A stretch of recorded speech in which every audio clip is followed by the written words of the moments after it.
और राकेश जी, क्या हाल है आपके? बस सर बहुत अच्छे हैं सर, बहुत अच्छे हैं सर। कहाँ से हैं आप, कौन सी स्टेट से? सर मैं गुजरात से हूँ। गुजरात से हैं, चलो बहुत और बढ़िया एक्चुअली बात है। Sir I am very thankful कि सर मुझे आपके साथ ऐसा फेस टू फेस करने का मौका मिला। तो सर मेरा सौभाग्य है सर, आप लोगों के साथ मैं बात कर पा रहा हूँ। नहीं मैं तो सर, बहुत चाहता हूँ। एक्चुअली सर क्या है कि यूट्यूब पे मैं काफ़ी वीडियो देखता था, लेकिन जी। जब से आपका जो साइकोलॉजिकल एंगल है ना, वो मतलब इट इज़ जैसे कहते हैं बुल्स आई, ये वो है। वो समटाइम्स क्या होता है कि आपको कौन सी चीज़ कब समझ में आ जाती है, वो बिल्कुल। सर वो चीज़ बेट मैं I am not praising you कि अब भाई प्रोग्राम में है तो, बट सर इट वो इज़ ए सर नहीं, नेचुरल है। सर वो नेचुरल नेचुरल है, है। और आपकी एज भी अगर है तो मेरा ख्याल आप ज़्यादा अच्छे से उस चीज़ को समझ पाओगे कि ये चीज़ें आई कुछ एम ज़िंदगी के 67 अंदर सर, ना। I am 67। 67। तो मैं कह रहा हूँ ना, ये चीज़ें ना बहुत घिसावट के बाद समझ में आती हैं। जो शुरुआती बच्चे होते हैं, नहीं उनको कई बार ये चीज़ें समझ में नहीं आती, लेकिन बहुत घिसावट के बाद समझ में आती है चीज़ें। ठीक है, हमारी कोशिश है, प्रयास है सर, बाकी आपको अच्छा लगा और मेरा सौभाग्य है सर आप लोगों से बात करने का। मैं नहीं तो नहीं चाहता हूं, मैंने अपना एसएससी शुरू इसीलिए किया था कि मैं आप लोगों के साथ फेस टू फेस बात कर पाऊं, आपसे मिलूं जुलूं। लेकिन अब क्या है, अब जो भी है, क्या नहीं सर, आपके ये सामने है सब आपकी कुछ, लेकिन ऐसे ये ही आपकी करेंगे सर, बहुत ऐसे। ये भी मेरा ख्याल अच्छा है, अपने घर बैठे हैं सारे। अब वरना गुजरात से आप हमारे यहाँ दिल्ली में कैसे आ सकते थे एसएससी मुश्किल है करके ना? सर, मुश्किल। ऐसे तो और संभव है ना लेकिन सर बहुत। ये बहुत अच्छी कोशिश है आपकी सर, ये कोशिश बहुत अच्छी है। Thank you. Thank you sir. ये एक नोबल इसको प्रोसेस बोलते हैं ना सर, ऐसा है। चलो एंड सर, जो आप इट समझो। Will be long way to go. चलो, बहुत गुड है अच्छा। सर, गुड है। तो क्या आपके मन में, आप स्टॉक मार्केट में कब से कर रहे हैं सर काम? थोड़ा सा सर परिचय दें आप। मैं एक्चुअली 1988 से हूँ। वो हो, मेरे से भी पहले किया आप तो। मैं सर 40 साल में बैंक में था, okay. In a senior position. And after working 40 years in bank, and उस टाइम में ही करता था मैं तो। मेन जो मैं काम किया वो 1990 से किया, 1990 से। 1990 से? चलो, मैंने तो स्कूल पास किया था। हाँ तो मैं सब सर वो हर्षद मेहता, केतन पारीख, ये सब 2008, सब लेमैन वेमन सब 2008 तो देखा खैर है। बहुत बाद में आया, वो तो उस समय तो हम भी पूरे अच्छे खासे फुल फ्लेजेड थे, लेकिन हाँ, वो पुरानी वाली बात है। 90s वाले टाइम में हमने खाली सुना सुना था, बाकी हमें पता नहीं था कुछ। हाँ हाँ हाँ। तो तो तो बहुत देखा है सर, बहुत सारे तो ऐसे कैसा ऐसे लोग। एक्सपीरियंस, मतलब काम कैसे, ट्रेडिंग करते हैं, इन्वेस्टमेंट करते हैं, कैसे क्या करते हैं? सर मेरा एक फिलॉसफी था कि आप विश्वास, कोई विश्वास ही नहीं करता सर। मैं 40 साल बैंक में नौकरी किया है, जी। ठीक है। मेरा 1,000 रुपये का फिक्स डिपॉजिट नहीं है। नहीं है? नहीं है। बहुत नंबर अच्छी टू, बात है सर, मैं मेरे विश्वास कर मे, सकता हूँ आप। नंबर टू, मेरे पास 1 लाख रुपए का भी LIC नहीं है। बहुत अच्छी बात ये है। दो चीज मेरे पास नहीं है। सेम कैटेगरी है बाकी सर मेरी और आपकी। मैंने आज तक जिंदगी में फिक्स डिपॉजिट नहीं किया, और मैं ब्याज देने में यकीन रखता हूँ, लेने में यकीन नहीं रखता। और सर एक बात और बताऊं मैं आपको, शायद आप विश्वास करेंगे नहीं करेंगे। मेरे पास 5 बैगर से लेके 100 बैगर्स तक पोर्टफोलियो में है। मैं मान लूंगा सर, आप इतने पुराने हो, अगर आपके पास ये पहली वाली दो आदतें मौजूद है कि आप एफडी में रखते नहीं, एलआईसी कराते नहीं, तो पैसे का करोगे क्या? पैसे का कहीं तो रखा होगा, वो जहां रखा होगा वो हो गया होगा। मैं मान सकता हूँ, बिल्कुल मान सकता हूँ, इसमें ना मानने की बात ही नहीं है। पहले वाली दो आदतें ही उस चीज जो बता रहे हो ना आपके 100 बैगर्स भी हैं, एक्चुअली वो उसी के कारण है। वरना बैंक का पैसा वो 6-7%, 8% ब्याज दे रहा होता, 10%, उस समय वो तो तो खैर सर 12 भी होता था। वो तो इन्फ्लेशन ले जाएगा। उस छह उस परसेंट तो समय, इन्फ्लेशन ले जाएगा सर, भाई नेगेटिव उस रिटर्न। समय आप वाले टाइम में 12-13% का इंटरेस्ट भी था, लेकिन इन्फ्लेशन भी थी उतनी। सब कुछ था तो 9%, 8% इन्फ्लेशन थी। हाँ, इन्फ्लेशन थी। बराबर बाकी है आपका प्रश्न क्या है जुड़ा सर। हुआ इससे कुछ? मैं यही था कि ये जो ह्यूमन साइकोलॉजी में राइजिंग और डाउन मार्केट में जो ये फियर एंड ग्रीड फैक्टर है, हाँ हाँ। फियर और ग्रीड फैक्टर जो है, ये हम्म। अपने जो मल्टी बैगर्स है फ्रॉम 5 to 100, इन पे हम्म। कैसे अब अपने को प्ले करना है। देखो, 5 to 100 बैगर ना, पहली बात है कि किसी का भी स्टॉक का पता तो होता नहीं है कि कौन सा 5 to 100 बैगर बनेगा। आप ज़्यादा से ज़्यादा ये कह सकते हो कि ये वाली कंपनी ऐसी है जिसके बारे में मुझे ऐसा यकीन है कि ये आने वाले समय में कंपनी बहुत अच्छा करेगी, ये करेगी। लेकिन हम राकेश जी ऐसे डायनेमिक वर्ल्ड में जी रहे हैं ना, एक्चुअली इस डायनेमिक वर्ल्ड के अंदर ना किसी का भी ये भरोसा नहीं है कि ये कंपनी 5-7 साल बाद जाके क्या करेगी वो तो अलग बात है, जिंदा भी रहेगी कि नहीं रहेगी। इतने डिसरप्शंस आ रहे हैं, इतनी चीजें बदल रही हैं कि आप समझो कि चीजें ऐसे चेंज हो जाती हैं, बिल्कुल मतलब आजकल चीजें जो है ना, उनकी डायरेक्शन नहीं बदलती, वो रिवर्स हो जाती हैं। कई धंधे तो बिल्कुल जड़ से खत्म हो जाते हैं, सोच नहीं सकते आप ऐसे धंधों के बारे में। तो इसीलिए कोई स्टॉक 10 गुना 20 गुना 100 गुना होगा नहीं होगा वो पता नहीं होता।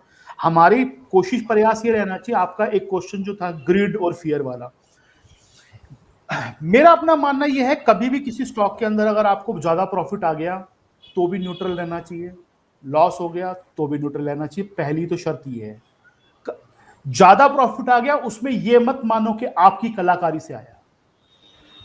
मैं इस चीज का ना बहुत बड़ा मतलब सोचता भी हूं, मानता भी हूं कि मेरी कलाकारी एक सीमित तक है कि मैंने उस स्टॉक को चुन लिया, मैंने उस पर राइड कर लिया, यहां तक तो कलाकारी मेरी है। लेकिन उस स्टॉक पे 300% का प्रॉफिट आ गया, उसमें मेरी कोई कलाकारी, उसमें मेरी कोई कलाकारी नहीं है। मैं उस पर बैठा रहा, ये मेरी कलाकारी है। लेकिन 300% का प्रॉफिट मेरे कारण नहीं आया, वो मार्केट के कारण आया। मेरी कलाकारी हो सकती है, मैंने बहुत सारी अच्छी कंपनियों में से एक अच्छे सेक्टर चुन लिया, एक अच्छी कंपनी चुन ली, लेकिन अगर वो ना चलती तो मैं ही कहता कि कोई बात नहीं, चुना था लेकिन हुआ नहीं काम। इसीलिए अपनी कलाकारी के ऊपर ना बहुत ज्यादा यकीन मत करो। एक सबसे पहली बात अगर ये आ गई ना दिमाग में कि हाँ मेरे से बड़ा कोई शातिर आदमी नहीं है और मैं सब कुछ ठीक ठीक करता हूं और मेरे को सब कुछ पता है, वहां पर जाके ना आपकी बर्बादी के दिन शुरू हो जाते हैं। मैंने देखी, वहां आपको हमेशा हर हर केस में न्यूट्रल रहना है, एक जैसी कोशिश करनी है। कुछ चीजें अच्छी चल जाएंगी, कुछ चीजें खराब हो जाएंगी। जैसे जैसे समय बीतता जाएगा अच्छी चीजें ज्यादा होती जाएंगी, खराब चीजें कम होती जाएंगी, बस इतना ही है। दूसरी बात, फियर फैक्टर। जब भी किसी स्टॉक के ऊपर हम काम करते हैं वहां पर सबसे पहली चीज तो मेरे को एक कॉन्फिडेंस यहां से आना चाहिए। जैसे अभी एक प्रश्न पूछा था विशाल जी ने कि सर आपकी साइकोलॉजी बहुत, आप मैं अच्छा लगता है मुझे, मैं सुनता हूं, आपने भी बात की, कुछ चीजें गॉड गिफ्टेड होती हैं। तो मैं, मेरे अंदर एक ऐसी चीज है शायद गॉड गिफ्टेड, कॉमन सेंस, जो कि आजकल बहुत अनकॉमन है। जो लोग सोचते हैं कि बिल्कुल सीधे तरीके से नहीं सोच पाते कुछ लोग, मैं एक्चुअली बहुत सीधे तरीके से सोचता हूं। और जब मैं सीधे तरीके से सोचता हूं तो मेरे को लगता है कि ये चीज जो है ना कई गुना हो सकती है। अब जैसे एक स्टॉक का नाम नहीं लूंगा, आप सब लोग जानते हो एक स्टॉक आजकल कहां से शुरू हुआ था और बहुत ऊपर पहुंच गया। वो इलेक्ट्रॉनिक्स के अंदर है, कॉन्ट्रैक्ट मैन्युफैक्चरिंग करता है, ठीक है। नाम आप सब लोगों को समझ आ गया होगा कौन सा है। अब मैं क्योंकि बिजनेसमैन आदमी हूं और बिजनेस मैंने शुरू से अपने बचपन से, मतलब मैं जब 16 साल की उम्र थी मेरी, जब मैं स्कूल में ही था एक्चुअली, उसी समय से मैंने शुरू कर दिया था अपने काम फादर के साथ करना। तो शुरू से माइंडसेट हमारी फैमिली का बिजनेस वाला ही है। मैं एक मतलब उसके हिसाब से सोचता हूँ कि अगर मतलब मैं अगर उस कंपनी के मालिक की जगह होता तो मैं ये कहता हूं कि इलेक्ट्रॉनिक्स के अंदर कॉन्ट्रैक्ट मैन्युफैक्चरिंग कर रही है एक कंपनी। फिर मैंने उस कंपनी की जाके स्टडी की, उस कंपनी के बारे में मैंने थोड़ा बहुत पढ़ा और देखा कि ये कौन कौन से क्लाइंट के साथ में कर रही है काम, ठीक है। मैं उस क्लाइंट के बारे में भी जानता था कि वो क्लाइंट कैसे हैं उसके। उसके बाद मैंने उस स्टॉक पे ली बेट। उसके बाद मैंने उतनी बेट ली जितनी मैं नॉर्मल लेता हूं। जो भी मेरा एक स्टॉक मुझे अच्छा लगा मैंने उस पर ली। फिर उस स्टॉक में परफॉर्मेंस आनी शुरू हुई, फिर मैंने अपने साइज बढ़ा दिया उसका जो मैंने बेट ली थी, क्योंकि मेरी जो सोच थी वो डायरेक्शन राइट हो गई। मेरी सोच ये है कि आज अगर एक कंपनी किसी के लिए कॉन्ट्रैक्ट मैन्युफैक्चरिंग कर रही है और उस कंपनी के अंदर सिर्फ अगर एक काबिलियत है, एक काबिलियत कि वो अपनी लेबर को मैनेज कर सकती है, बस ये काबिलियत चाहिए, बाकी कुछ नहीं चाहिए। बाकी तो इंफ्रास्ट्रक्चर जो चाहिए बनाना है वो एक अलग पार्ट है। लेबर मैनेजमेंट, इंप्लॉय मैनेजमेंट अगर उसका अच्छा है तो मेरे हिसाब से वो कंपनी को रोक नहीं सकता, क्योंकि उसका रिस्क कुछ नहीं है। उसका प्रॉफिट जरूर कम है लेकिन उसका रिस्क कुछ नहीं है। सामने वाले को माल बना के दे दिया, उसका माल बिकेगा तो ठीक है, नहीं बिकेगा तो ठीक है, हमको कुछ नहीं करना। हमने माल बनाया दे दिया सामने वाले को नाम के। दूसरी बात, इलेक्ट्रॉनिक्स के अंदर अगर मैंने जब जाके देखा तो इंडिया के अंदर मतलब एक सेट टॉप बॉक्स जैसी चीज जिसकी कोई औकात नहीं है। हम कहते हैं हम मार्स पे पहुंच गए, हमने वहां पर अपना रॉकेट पहुंचा दिया और सेट टॉप बॉक्स हम इंपोर्ट करते हैं चाइना से। मतलब ये तो बड़ी बेवकूफी वाली शर्म की बात है ना हमारे लिए। और मुझे ये पता था ये चीजें बदलेंगी कभी ना कभी। ऐसा हो नहीं सकता कि हम सारी जिंदगी इंपोर्ट पे निर्भर रहे। टीवी है वो इंपोर्ट कर रहे हैं, मोबाइल फोन, आज 100 करोड़ मोबाइल हमारे लोगों के हाथ में हैं और सारे हम इंपोर्ट करते हैं। क्यों भाई, क्यों इंपोर्ट करते हैं हम? क्या कारण है इंपोर्ट करने का? हम मोबाइल फोन नहीं बना सकते क्या इंडिया के अंदर? इतने इतने हमारे अंदर अक्ल नहीं, नालायक है इतने हम। तो मुझे ये था कि कोई भी कंपनी अगर ऐसी है जो दूसरे के लिए कॉन्ट्रैक्ट मैन्युफैक्चरिंग करती है, और ऐसे मॉडल यूएस के अंदर पहले से चल रहे हैं। आज एप्पल अपनी पास नहीं बनाता सारा माल, एप्पल का 70% माल बाहर बनता है, 60% माल। तो इसका मतलब इंडिया में ये मॉडल अच्छा काम कर सकता है, और इंडिया के अंदर हमारे पास अपनी खपत भी बहुत है, बाहर की कंपनियां भी आएंगी। यहाँ की कंपनियों को, आज एक कंपनी है, मान लो मैं एलजी का मालिक हूं, एग्जांपल दे रहा हूं, इंडिया में मैं काम करता हूं और मेरे को एक्सपेंशन करना है। मेरे को एक्सपेंशन करने के अंदर मेरे पास में ब्रांड तैयार है, मेरे पास में डिस्ट्रीब्यूटर तैयार है, मेरे पास में डीलर तैयार है, मेरे पास में कस्टमर तैयार है, मेरे पास में मुझे माल चाहिए। तो अब माल के लिए मैं क्या करूंगा? माल के लिए या तो मैं अपनी एक अलग से और लगाऊं, तो जगह फैक्ट्री हूं पूरी, या मेरे को एक ऐसा बंदा मिल जाए जो मुझे कहे भैया तेरा माल दे, ठप्पा लगाता हूं तेरा और तेरे को दे दूंगा मैं, मेरे पास सब कुछ रेडी पड़ा है। तो मैं किस चीज में प्रेफर करूंगा? उसको 5-7% का प्रॉफिट देने में प्रेफर करूंगा, या खुद अपनी फैक्ट्री लगाऊंगा पहले जाके पूरी? अब ये बेसिक जो समझ थी ना, ये मेरे काम आई वहां पे। मैंने उस कंपनी में लगाई बेट। जब वो बेट सही चलनी शुरू हुई, मैंने बेट का साइज बढ़ा दिया, और वो आज वो कंपनी आज की डेट में भी पिछले 2 साल में 10 गुना तो ऑलरेडी हो चुकी है, और अभी तक आगे पता नहीं आगे कहां चलेगी। 10 गुना ऑलरेडी हो चुकी है वो, 10 गुना 10 गुना हो चुकी है। क्योंकि एक ही लॉजिक था कि किसी भी आदमी को धंधा बढ़ाना है, उसके लिए सबसे इजी है कि इस आदमी के पास चला जाए। कस्टमर है, ब्रांड है, नाम है, सब कुछ है, सिर्फ माल चाहिए ना फालतू। माल फालतू चाहिए तो माल मैं खुद लगा बनाऊंगा, या उससे बनवा लो, 5% का प्रॉफिट दो, उसको बनाते रहो। क्योंकि मैं बिजनेसमैन हूं, मैं समझता हूं कि ये सबसे इजी काम है, एक नॉर्मल बिजनेसमैन यही करेगा, कोई भी होगा। तो वो मेरे काम आ गई चीज। तो पहली चीज तो कॉमन सेंस, आपके क्वेश्चन का आंसर अब दे रहा हूं, पहली चीज तो कॉमन सेंस लगानी है उस धंधे के बारे में। दूसरी चीज, उस पर बेट लगा दी अगर, और अगर आपका बेट सही जगह पे जा रही है तो उसको बढ़ाना भी है हमको थोड़ा सा, जितनी हमारी कैपेसिटी। तीसरी चीज, अपना डिसिप्लिन किसी भी सूरत में तोड़ना नहीं है। चाहे वो कंपनी कोई भी हो, ऊपर से उतर के भगवान आ जाए, उस कंपनी का मालिक भी आ जाए और कह दे कि मैं बहुत अच्छा हूं सर, मेरा स्टॉक मत काटो आप, लेकिन हमारे अगर लेवल ब्रेक हुए, हमारे अगर चार्ट ने गलत बोलना शुरू किया, तो मैं 1 सेकंड से पहले काटा मार दूंगा उसको। इतना स्ट्रिक्ट डिसिप्लिन होना चाहिए मेरे अंदर। तो अगर मेरे को यह पता है कि मैंने अपने चार्ट के ऊपर एक लाइन लगा रखी है, इस लाइन के नीचे भगवान आके मुझे बोल देना कि ये स्टॉक मत काट, मैं मानूंगा। मुझे पैसे कमाने से रोक कौन सकता है? मुझे बताओ। आपकी जेब से पैसे निकाल लेगा कोई आके? डर किस चीज का है? डर इस चीज का है कि हम तैयार नहीं है उस चीज के लिए। डर इस चीज का है, उस लॉस को भुगतने के लिए हम तैयार नहीं है। एक जो पहले वाला प्रश्न गजला जी ने पूछा था, सेम डर है वो, या गजला जी ने नहीं, चेतना जी ने पूछा था, सेम डर है वो, कि मैं अपने प्रॉफिट का कुछ हिस्सा छोड़ने के लिए तैयार ही नहीं हूं। मैं चाहता हूं सबसे ऊपर कटे मेरा। क्यों सबसे ऊपर कटे? आज वो कोई भी स्टॉक अगर 1,000 रुपए का खड़ा है, मैं कहता हूं 800 रुपए के नीचे आएगा, निकल जाऊंगा, मालिक आ जाए कंपनी का, बोल दे कि इसको काटो मत, मैं काट दूंगा, तो मैं 200 रुपए खोने के लिए तैयार हूं सर। अब मेरे को दुनिया की कोई ताकत उसमें लॉस नहीं करा सकती, अनलेस अनटिल मैं अपने आड़े ना आ जाऊं, आगे अपनी सोच के आड़े ना आ जाऊं। मेरी जेब से पैसे निकाल लेगा कोई आके जबरदस्ती? यार डर किस चीज का है? कॉन्फिडेंस अपना एक अलग जगह पे, अपनी एनालिसिस अलग जगह पे, अपनी स्टडी अलग जगह पे, तभी हमने उस पर दाव लगाया है उसके ऊपर। लेकिन उसके बाद मेरा डिसिप्लिन मुझे यह कहता है कि मैं इस स्टॉक में इस रेट के नीचे नहीं रुकूंगा, किसी भी सूरत में नहीं रुकूंगा, चाहे कुछ भी हो जाए। तो फिर मुझे डर किस चीज का है? डर खत्म हो गया उसी दिन जिस दिन आपने अपने आप को बांध दिया उस चीज से। जिस दिन आपने बांध दिया ना उस चीज से, उस दिन डर खत्म हो गया आपका। और जिस दिन डर खत्म हो गया, आपको पता है कि ये 1,000 का शेयर 1200 हुआ, मेरा वो 800 वाला लेवल 900 आ गया, 1000 हो गया, 2000 हुआ, मेरा वो 800 वाला लेवल जो था वो 1600 हो गया। तो अब मेरे को खोना है कुछ ना कुछ, एक दिन जरूर खोना है मुझे।